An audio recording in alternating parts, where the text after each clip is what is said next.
ওসমান হাদিরা যেন যুগ যুগ ধরে এই দেশে মাটিতে বেঁচে থাকে, এরকম মানুষের জন্য প্রচন্ড তৃষ্ণা এবং পিপাসা সমাজে আছে। কেউ তাদেরকে উদ্ধারে এগিয়ে আসবে, নেতৃত্ব দিবে, জীবন বাজি রাখবে। অনেক তরুণী তো আমাদের আছে। কজন তরুণ এরকম স্বপ্ন দেখেন? আমরা নামে মাত্র স্বাধীন হয়েছি, আমাদের চিন্তা চেতনায় আমরা স্বাধীন হয়ে উঠতে পারিনি। আমাদের এই সমাজটাতে যে অনাচার, অনিয়ম, আধিপত্যবাদের কাছে গোলামি করা, মাথা নত করা, এই জিনিসটা আমাদের দেশে দীর্ঘদিন থেকে হচ্ছে। আমাদের এখানে এখনো কান পাতলে চতুর্দিকে প্রতিটা ওয়াল থেকে মাজলুম মানুষদের কান্নার আওয়াজ শুনতে পাই আমরা। ইসলাম আমাদেরকে সবসময় সৎ কাজের আদেশ এবং অসৎ কাজে বাধা প্রদান করার কথা বলে, অন্যায় অনাচারের বিরুদ্ধে অবস্থান নিতে বলে। ইসলাম আমাদেরকে বলে সবসময় আমরা নিজের ব্যক্তি স্বার্থের ঊর্ধ্বে অন্যের কল্যাণ সাধনে নিজেকে নিয়োজিত করব। ইসলাম আমাদেরকে বলে আল্লাহর রাহে নিজের জীবনকে নজরানা হিসাবে পেশ করার জন্য স্বপ্ন আমরা লালন করব। তো এই বিপ্লবী তরুণ সেই কাজগুলো অত্যন্ত সুন্দরভাবে সুচারুরূপে আঞ্জাম দিয়েছেন। আমরা দোয়া করি আল্লাহ তাআলা তার ভুল ত্রুটি সবকিছুকে ক্ষমা করে মাগফিরাত নসিব করে তাকে শাহাদাতের সর্বোচ্চ মাকাম দান করেন। একজন মুসলিম তরুণের জীবনের সার্থকতা কি, এটা এই তরুণ দারুণভাবে বুঝিয়ে দিয়ে গেছেন। আমাদের তরুণদের বড় অংশ তারা ভোগবাদ, খেলতামাশা, আনন্দ বিনোদন, হেয়ালিপনা এসব কিছুর মধ্যে ডুবে থাকে। পশ্চিমারা আমাদের ধার, আমাদের স্পিরিট, আমাদের গতি, আমাদের পাওয়ার, আমাদের ইমানের শক্তি, এগুলো সবগুলোকে তারা ভোঁতা করে দেওয়ার পরিকল্পনা হাতে নিয়েছে।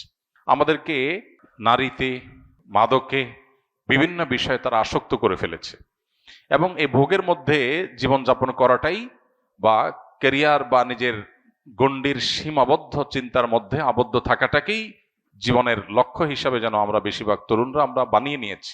তো এই গণ্ডি ভাঙতে পারা, ভয়কে জয় করতে পারা, মৃত্যুকে ওয়েলকাম করতে পারা, মৃত্যুর জন্য অপেক্ষা করতে পারা, এটা ইমানদারের চরিত্র।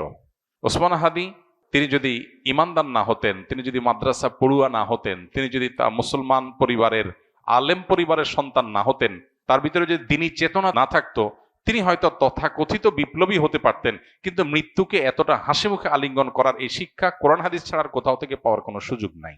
অতএব আমাদের প্রত্যেকটা যুবক কিভাবে তিনি ন্যায়নিষ্ঠ হবেন, কিভাবে তিনি দেশের মানুষকে, মুসলিম মিল্লাতকে অন্যায়ের হাত থেকে রক্ষা করবেন, আধিপত্যবাদের বিরুদ্ধে কিভাবে তিনি লড়ে যাবেন এবং ব্যক্তি স্বার্থ চিন্তা করবেন না, ফ্যামিলি স্বার্থ চিন্তা করবেন না, এগুলোর ঊর্ধ্বে উঠবেন, আল্লাহর উপরে ভরসা রাখবেন, আল্লাহর সঙ্গে সাক্ষাতের প্রত্যাশা করবেন, সেই ন্যায়নিষ্ঠ হওয়ার, অন্যায়ের বিরুদ্ধে প্রতিবাদী হওয়ার, অসৎ কাজে বাধা প্রদান করার শিক্ষা ওসমান হাদি আমাদেরকে দিয়ে গেছেন। আলহামদুলিল্লাহ, আমরা দোয়া করি আল্লাহ তাআলা তার শিক্ষা আমাদের জীবনে ধারণ করার তৌফিক দান করুন এবং আমাদের সবাইকে তার যে ভালো গুণগুলো আছে সেগুলো অর্জন করার। তার মতো আরো অনেক তরুণরা আমরা নিকট অতীতে দেখেছি, তারা দারুণভাবে নিজের কাজটা করে যেতে পেরেছেন, আদর্শ স্থাপন করতে পেরেছেন।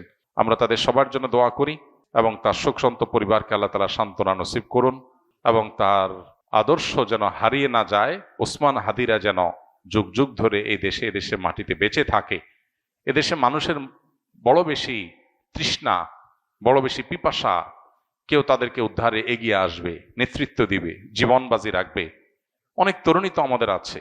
কজন তরুণ এরকম স্বপ্ন দেখেন? কজন তরুণ এই সীমাবদ্ধ চিন্তার ঊর্ধ্বে উঠেন? ওসমান হাদি বলেছেন তার বাবা তাকে উদ্বুদ্ধ করেছেন, তার বাবা তাকে উৎসাহিত করেছেন, তার বাবা তাকে জেনারেল শিক্ষায় যেতে বলেছেন, অনুমোদন দিয়েছেন এই শর্তে যে তুমি অন্যায়ের বিরুদ্ধে লড়াকু সৈনিক হবে। তার পরিবার থেকে তিনি পরিপূর্ণ সাপোর্ট পেয়েছেন। তো কয়টা পরিবার এরকম আছে, কয়টা মা বাবা এরকম আছে যে বাবা তুমি কেরিয়ার গড়ে অনেক টাকা পয়সা কামাই করবা, অনেক বড় পদ চেয়ারে যাবা, আর আমরা ভোগবাদে ভিতরে থাকবো, আমরা সেগুলো ভোগ করব, ভাবসাব হবে, সামাজিক অবস্থান হবে, এগুলো আমাদের টার্গেট না। আমাদের টার্গেট তুমি মানুষ হও, ইমানদার হও, আল্লাহ ভীরু হও, আল্লাহ ছাড়া কাউকে পরোয়াকারী হইও না, সমাজটাকে পরিবর্তনের জন্য চেষ্টাটা করো। ইমানদারের সার্থকতা হলো সমাজ পরিবর্তন করার চেষ্টা যদি সে করে, চেষ্টা করতে না পারলেও আল্লাহর কাছে সব পরিপূর্ণভাবে পেয়ে যাবে। নবী করিম সাল্লাল্লাহু আলাইহি ওয়াসাল্লাম একটা হাদিস রয়েছে, কোন ব্যক্তি যদি শাহাদাতের আকাঙ্ক্ষা লালন করে, শাহাদাতের তামান্না লালন করে, কিন্তু তার মৃত্যু যদি হয় বিছানায় স্বাভাবিক মৃত্যু, শহীদ যদি সে হতে নাও পারে, আল্লাহর কাছে শাহাদাতের মর্যাদা সে পেয়ে যাবে। অতএব স্বপ্নটা ইমানদারের বড় হতে হবে, চিন্তাটা পরিবর্তিত হতে হবে, চেতনাটা শানিত হতে হবে, পবিত্র হতে হবে, চিন্তাটা উন্নত হতে হবে। নিচু চিন্তা, সীমাবদ্ধ চিন্তা, ভোগবাদের চিন্তা, মোজমাস্তির চিন্তা, শুধুমাত্র হাসি তামাশার চিন্তা, এটা মুসলমানের চিন্তা হতে পারে না।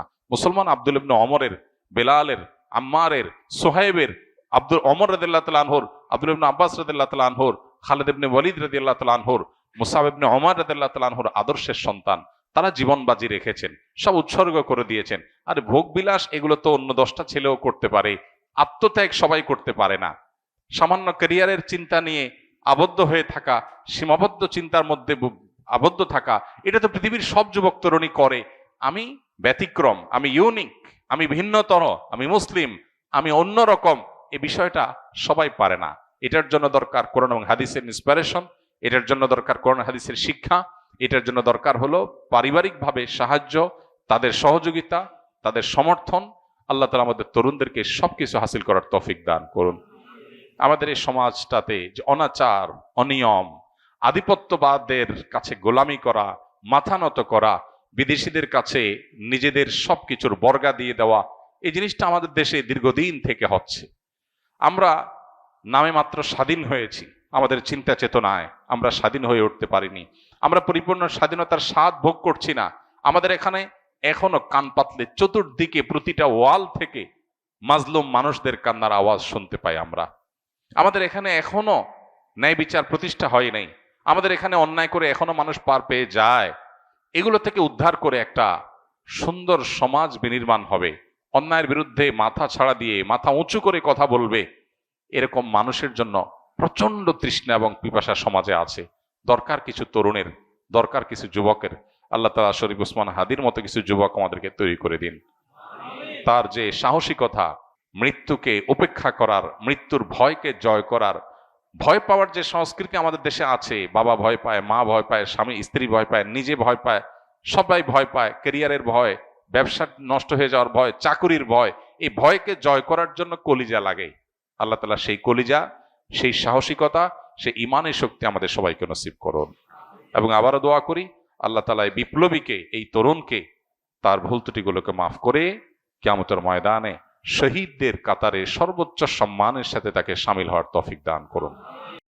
আস সুন্নাহ ফাউন্ডেশন, উম্মার স্বার্থে সুন্নাহর সাথে।